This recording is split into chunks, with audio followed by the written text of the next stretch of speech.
Hello friends, already ನೀವು ತಮ್ಮನೇಲಿ ನೋಡ್ಕೊಂಬಂದಿದ್ದೀರಾ ಏನಿವತ್ತು topic ಬಗ್ಗೆ ಮಾತಾಡ್ತಿದ್ದೀವಿ ಅಂತ ನಿಮಗೂ ಆಲ್ರೆಡಿ ಗೊತ್ತಿದೆ. ಈ ಅರಿಶಿನ ಯಾವುದಕ್ಕೆಲ್ಲ ಉಪಯೋಗ ಆಗುತ್ತೆ, ಏನೇನಕ್ಕೆಲ್ಲ ತುಂಬ ಬಳಸ್ತಾರೆ ಅದನ್ನೆಲ್ಲ ಇವತ್ತು ನೋಡೋಣ. ಈ ಅರಿಶಿನ ಒಂಥರ ಸಾಕಷ್ಟು ಔಷಧೀಯ ಗುಣಗಳನ್ನು ಹೊಂದಿದೆ. ಇದರಲ್ಲಿ ಕ್ರಿಮಿನಾಶಕ, ಜೀರ್ಣಕಾರಕ, ರಕ್ತಶೋಧಕ ಮತ್ತು ನಿಮಗೆ ಕಫ ನಿವಾರಣೆ ಗುಣಗಳಿಂದ ಇದು ಮೊದಲಿನಿಂದಲೂ ಇದಕ್ಕೆ ಆಹಾರದಲ್ಲಿ ಬಳಸುವ ಪದ್ಧತಿಯನ್ನು ಕೂಡ ಮಾಡ್ಕೊಬಂದಿದ್ದಾರೆ. ಹಾಗೆ ಈ ಅರಿಶಿನ ಬಂದು ಶುಭ ಕಾರ್ಯಗಳಲ್ಲಿ ಮಂಗಳ ದ್ರವ್ಯ, ಇದನ್ನು ಪೂಜಾ ಕಾರ್ಯಕ್ರಮಗಳಲ್ಲೂ ಕೂಡ ಇದನ್ನು ಬಳಸುತ್ತಾರೆ ಫ್ರೆಂಡ್ಸ್. ಇವಾಗ ಒಂದೊಂದೇ ಪಾಯಿಂಟ್ಸ್ಗಳು ನೋಡ್ಕೊಂಡು ಹೋಗೋಣ. ಅರಿಶಿನದ ಉಪಯೋಗಗಳು ಏನೇನಕ್ಕಾಗುತ್ತೆ ಅಂತ. ಇವಾಗ ಚರ್ಮ ರೋಗ, ಈ ಅರಿಶಿನ ಪುಡಿಯಿಂದ ಕೊಬ್ಬರಿ ಎಣ್ಣೆಯನ್ನು ಬೆರೆಸಿ ಅಂಗಾಂಗಗಳಿಗೆ ಹಚ್ಚಿದಾಗ ಸ್ನಾನ ಮಾಡುವುದರಿಂದ ಚರ್ಮ ರೋಗಗಳು ಕೂಡ ಯಾವುದೇ ರೀತಿ ಬರುವುದಿಲ್ಲ. ಸೆಕೆಂಡ್ ಒನ್ ಬಂದು ಕಾಲಿನ ಹಿಮ್ಮಡಿ ಒಡೆಯುವುದು. ಕಾಲಿನ ಹಿಮ್ಮಡಿ, ಕಾಲಲ್ಲೆಲ್ಲ ಹಿಂದೆಗಡೆ ಲೈನ್ ಆಗಿ ಬಿಟ್ಕೊಂಡಿರುತ್ತೆ. ಆ ಥರ ಆದಾಗ ಕಾಲಿನ ಹಿಮ್ಮಡಿ ಒಡೆದಾಗ ಅರಿಶಿನದ ಪುಡಿಗೆ ಹರಳೆಣ್ಣೆಯನ್ನು ಬೆರೆಸಿ ನೀವು ಕಲಿಸಿ ಅದನ್ನು ಹಚ್ಚಿದಾಗ ನೋವು ಕೂಡ ನಿವಾರಣೆ ಆಗುತ್ತದೆ.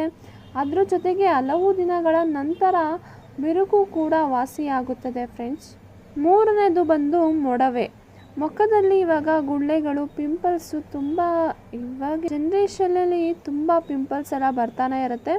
ಹೌದು, ಅದಕ್ಕೇನೇ ಎಲ್ಲ ಟಿಪ್ಸ್ ಇದೆ ಅಂತ ನೋಡ್ಕೊಂಬರೋಣ. ಪ್ರತಿದಿನ ನೀವು ಸ್ನಾನ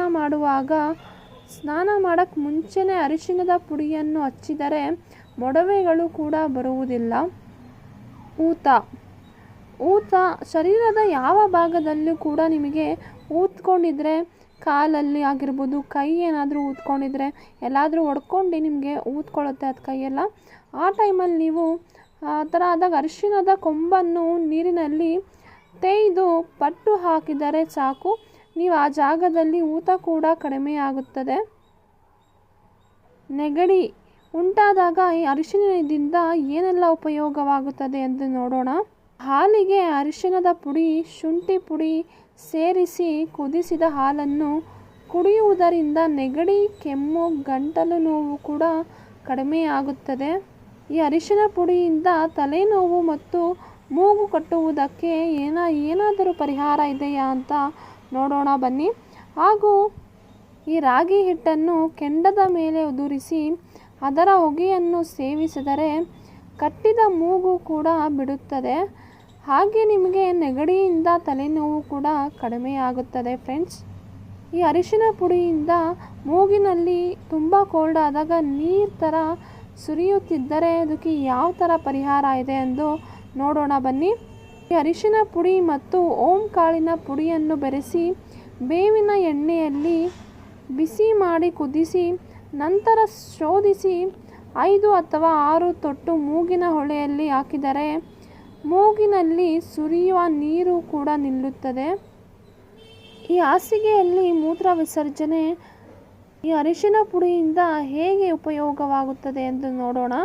ಮಕ್ಕಳು ರಾತ್ರಿ ವೇಳೆ ಹಾಸಿಗೆಯಲ್ಲಿ ಮೂತ್ರ ವಿಸರ್ಜನೆ ಮಾಡುತ್ತಿದ್ದರೆ ಅಂತಹ ಮಕ್ಕಳಿಗೆ ಜೇನುತುಪ್ಪದಲ್ಲಿ ಅರಿಶಿನದ ಕೊಂಬನ್ನು ತೇಯ್ದು ಮಲಗುವ ಮುಂಚೆ ನೆಕ್ಕಿಸಿದರೆ ರಾತ್ರಿ ಅವರು ಮೂತ್ರ ವಿಸರ್ಜನೆ ಕೂಡ ಮಾಡುವ ಅಭ್ಯಾಸವನ್ನು ನಿಲ್ಲಿಸುತ್ತಾರೆ. ಈ ಅರಿಶಿನ ಪುಡಿಯಿಂದ ಕಾಲಿಗೆ ಮುಳ್ಳು ಸೋಕಿದಾಗ ಹೇಗೆ ತೆಗೆಯಬಹುದು ಎಂದು ನೋಡೋಣ ಬನ್ನಿ. ಕಾಲಿಗೆ ಮುಳ್ಳು ಹೊಕ್ಕಿದರೆ ಅರಿಶಿನ ಹಾಗೂ ಬೆಳ್ಳುಳ್ಳಿಯನ್ನು ನುಣ್ಣಗೆ ಅರೆದು ಮುಳ್ಳು ಹೊಕ್ಕಿರುವ ಸ್ಥಳಕ್ಕೆ ಕಟ್ಟಿದರೆ ಮುಳ್ಳು ಹೊರ ಬೀಳುವುದು ಮತ್ತು ಅದರ ನಂಜು ಕೂಡ ನಿವಾರಣೆಯಾಗುತ್ತದೆ. ಈ ಅರಿಶಿನ ಪುಡಿಯಿಂದ ಗಂಟಲು ನೋವಿಗೆ ಪರಿಹಾರವನ್ನು ನೋಡೋಣ ಬನ್ನಿ. ಹಾಲಿನಲ್ಲಿ ಅರಿಶಿನದ ಕೊಂಬನ್ನು ತೇಯ್ದು ಈ ಗಂಧವನ್ನು ಬಿಸಿ ಮಾಡಿ ಗಂಟಲಿನಲ್ಲಿ ಹೊರಭಾಗಕ್ಕೆ ಹಚ್ಚಿದರೆ ಗಂಟಲು ನೋವು ಹಾಗೂ ಗಂಟಲು ಊತ ಕೂಡ ಕಡಿಮೆಯಾಗುತ್ತದೆ. ಈ ಅರಿಶಿನ ಪುಡಿಯಿಂದ ಉಗುರು ಸುತ್ತು. ಈಗ ಊಟ ಮಾಡಿದ ತಕ್ಷಣ ಉಗುರನ್ನ ಕೈನ ಶೇಕ್ ಮಾಡಿ ಅದೇ ನೀರು ಕೈಯಲ್ಲಿರೋದು ಬೇರೆಯವ್ರಿಗೇನಾದ್ರು ಆ ನೀರು ಅವ್ರ ಕೈದು ಬೇರೆಯವ್ರಿಗೆ ಬಿದ್ದಾಗ ಅದು ಉಗುರು ಸುತ್ತ ಅಂತ ಆಗಿರುತ್ತೆ. ಅದರಿಂದ ಅರಿಶಿನದಿಂದ ಏನಾದರೂ ಉಪಯೋಗ ಇದೆಯಾ ನೋಡೋಣ ಬನ್ನಿ. ಅರಿಶಿಣದ ಪುಡಿಗೆ ಸುಣ್ಣದ ಪುಡಿಯನ್ನು ಸೇರಿಸಿ ದಪ್ಪನಾಗಿ ಹಚ್ಚಿ ಬಟ್ಟೆ ಕಟ್ಟಿದರೆ ಉಗುರು ಸುತ್ತು 2-3 ದಿನಗಳಲ್ಲಿ ಅದು ವಾಸಿ ಕೂಡ ಆಗುತ್ತದೆ. ಈ ಅರಿಶಿನ ಪುಡಿಯಿಂದ ಹೃದಯ ದೌರ್ಬಲ್ಯ ಹೇಗೆ ನಿವಾರಣೆ ಆಗುತ್ತದೆ ಎಂದು ನೋಡೋಣ ಬನ್ನಿ.